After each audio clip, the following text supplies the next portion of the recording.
It's finally Friday. It's Friday. Thank God it's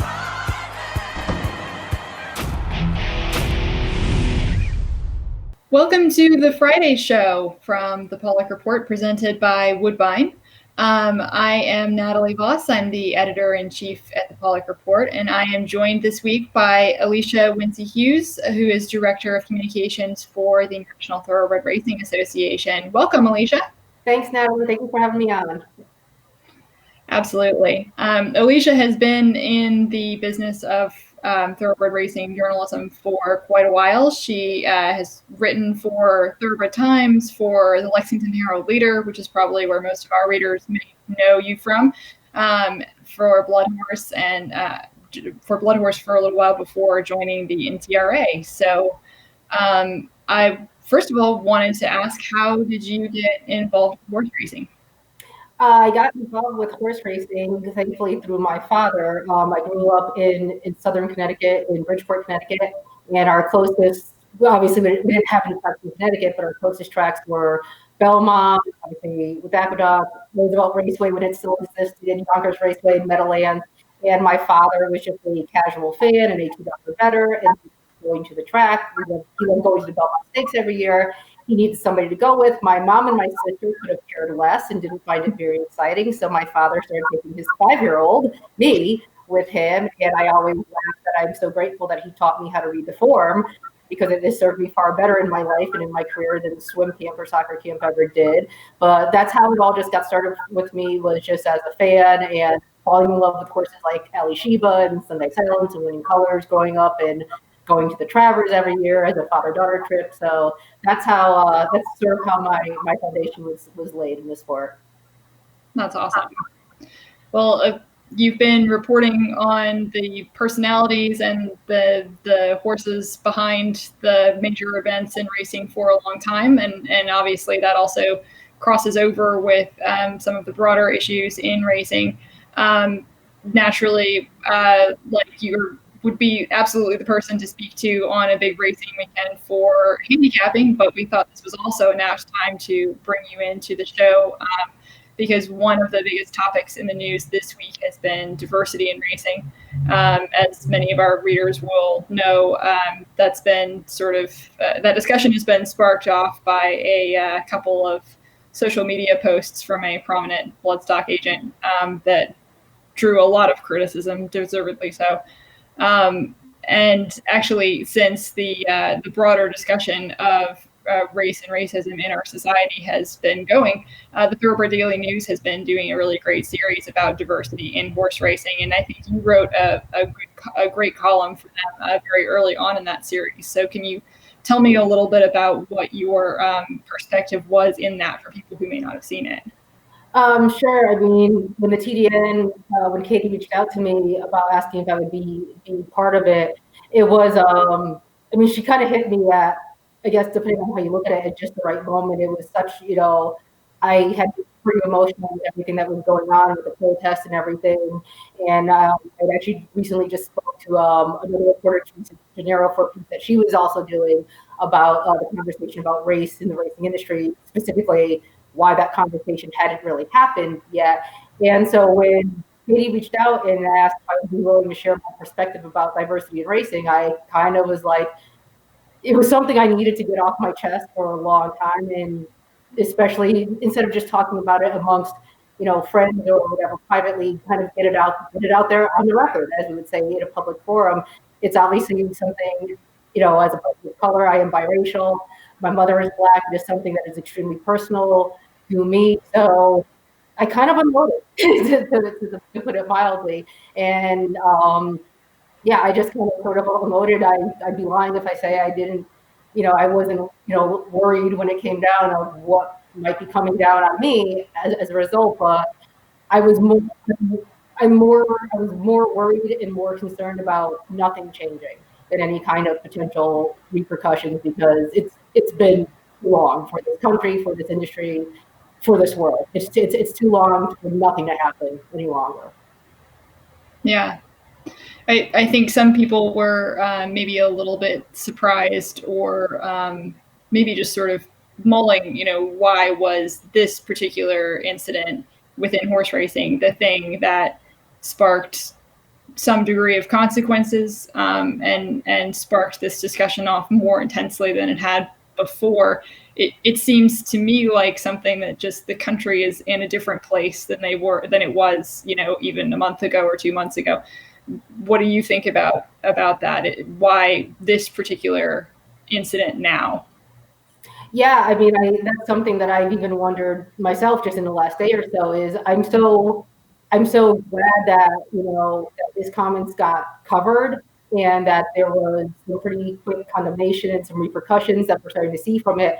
And I did wonder, though, I'm like, in a way, I'm grateful that it happened now in the current climate when I said when we're basically in the middle of an uprising and when the conversations have now started happening about race within this industry. I wonder if it happened a year ago, 6 months ago, would it have not even been picked up? Would it have just been another blip on the radar and nobody would have even picked up on it or noticed it or bothered to even go ahead and report it? So in a way, like I said, it was sort of the perfect storm where as terrible as it was, I'm grateful that it happened in this current climate that now I think people are actually, there's some consequences that can come about from it. Because I'm not sure if that would have been the case even a handful of months ago. Right. One of the things that it sort of led people to observe is a lack of diversity, especially at the leadership level in the sport, at the track management level, on boards. It seems to me like it's clear why that should be important, but for people who haven't really thought about it before, can you sort of help take us through why does it matter to not have just the same group of people in those positions? I go back to, and I think I made this point in my TDN piece, just the power of representation and people being able to know that they can do something and see somebody who looks like them and know that is an option for them, that is an opportunity. Like I said, I go back to tennis where, like I said, you have a generation of tennis players now who would not be playing, your Sloane Stephens, your Coco Gauffs, your Naomi Osaka's, who would not be in the sport if they did not have the representation of the Williams sisters growing up and know that sport was even an option for them, that they could do that. Even just something as, seemingly, I don't know if trivial, that's the wrong word, but, a lot of us have been watching Hamilton, the stream the last few days. Well, somebody posted a video on social media of their daughters looking at one of the actresses and saying, "That's me, that's me."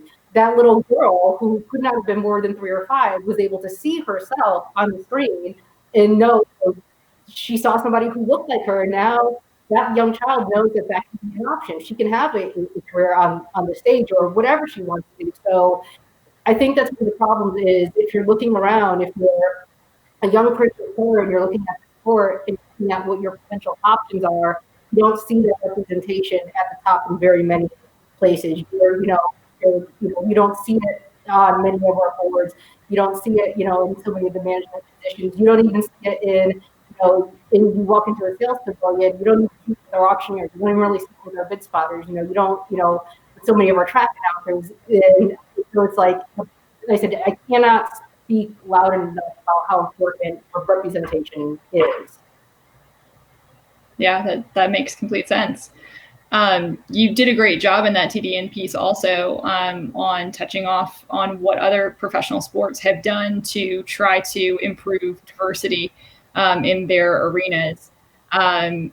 One thing that occurred to me when I was reading about that is that it may be slightly different for them to try to do that because many of them have a central authority and we obviously don't. So I don't know that would preclude us from taking some of those steps, but I was just sort of curious, where would you sort of see some of those changes coming from in racing? Like who should be sort of making those changes to try to improve the situation?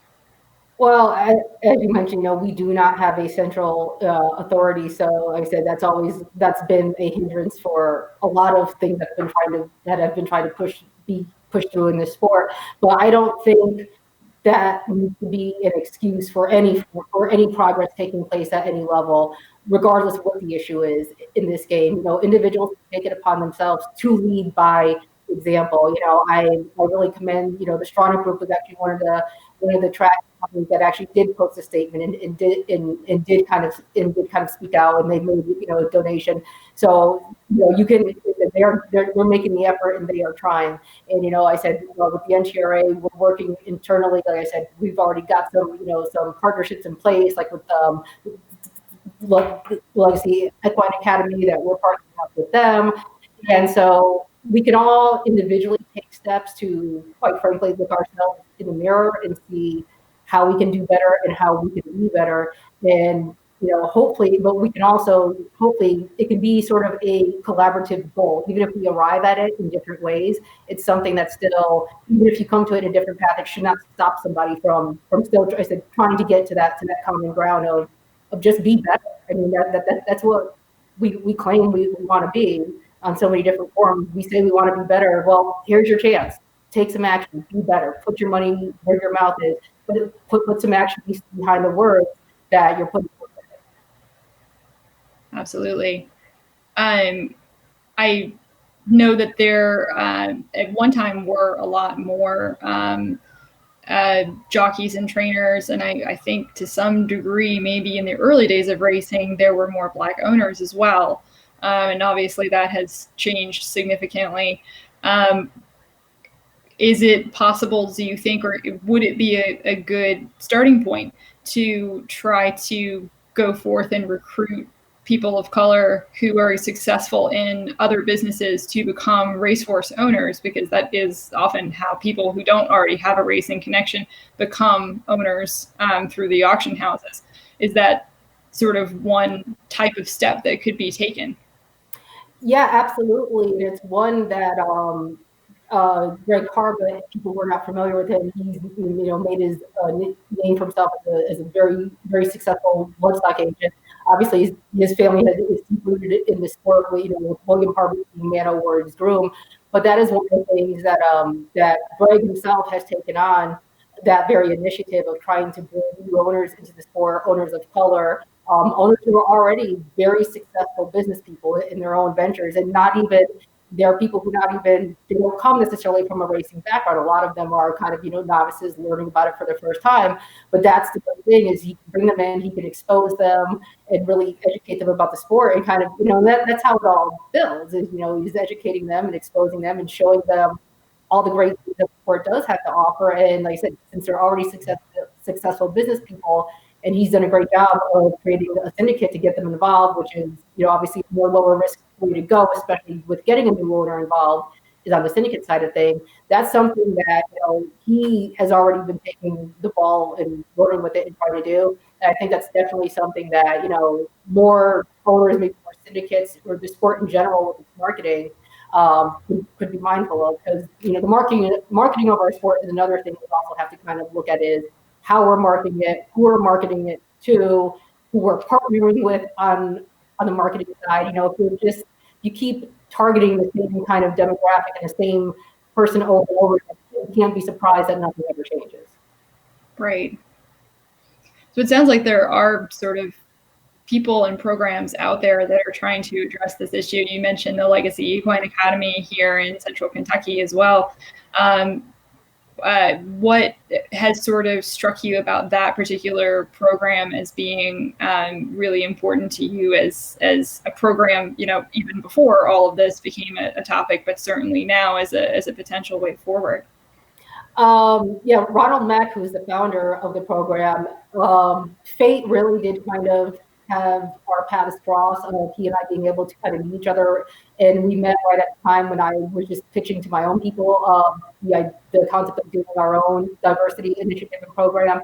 And I love this program, how, he is starting with students ages like grades 6 through 12, and really educating them both about the history of African Americans in racing, and also kind of helping to kind of bridge that gap of educating them about the history, and also letting them know about all the opportunities that are available to them on the equine side of things, or just on the agricultural side of things as well. So he's really, already been on the ground floor doing that work for years now. He has so many great connections in this industry, and it's a great passion project. But I said he's starting them when they're young and getting them exposed to that, getting them, some interest in it. And that's how, that's kind of how you build, I think, this pipeline of where this next generation is going to come from is, if you can get them when they are young and let them know, yeah, this can be an option for you. There is some opportunity for you here.